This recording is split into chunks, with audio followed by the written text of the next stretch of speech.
কখনো এ প্রান্তে আবার কখনো ও প্রান্তে পুরো গাজা জুড়ে প্রতিনিয়ত ছুটে চলছেন অসহায় বাস্তুহারা ফিলিস্তিনিরা। কেউ জানে না কবে থামবে এই বর্বরতা। হামাস নির্মূলের নামে প্রায় ৯ মাস ধরে ভূখণ্ডটিতে বর্বর হামলা চালিয়ে যাচ্ছে দখলদার ইসরায়েলি বাহিনী। স্থল অভিযানের নামে বারবার চলছে উচ্ছেদ।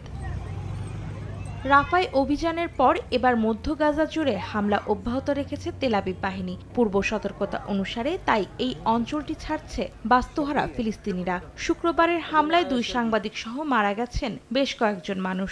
এ নিয়ে মৃতের সংখ্যা দাঁড়িয়েছে ৩৮,০০০-এরও বেশি। এদিকে সহিংসতা বেড়েছে অধিকৃত পশ্চিম তীরে। অঞ্চলটির জেনিনে শুক্রবার সকালে চালানো দখলদার বাহিনীর অভিযানে নিহত হয়েছেন 7 ফিলিস্তিনি, আহত হয়েছেন বেশ কয়েকজন। ইসরায়েলের এক সূত্রের বরাত দিয়ে বার্তা সংস্থা রয়টার্স জানিয়েছে, পশ্চিম তীরে নতুন প্রায় ৫,৫০০ বাড়ি নির্মাণের অনুমোদন দিয়েছে নেতানিয়াহু সরকার। এছাড়াও গাজায় যুদ্ধবিরতি নিয়ে আগামী সপ্তাহে আবারও আলোচনা শুরু হবে বলে জানিয়েছেন ইসরায়েলের এই প্রধানমন্ত্রী। এ উপলক্ষে মোসাদ প্রধান কাতারে আলোচনা শেষে দোহা ত্যাগ করেছেন।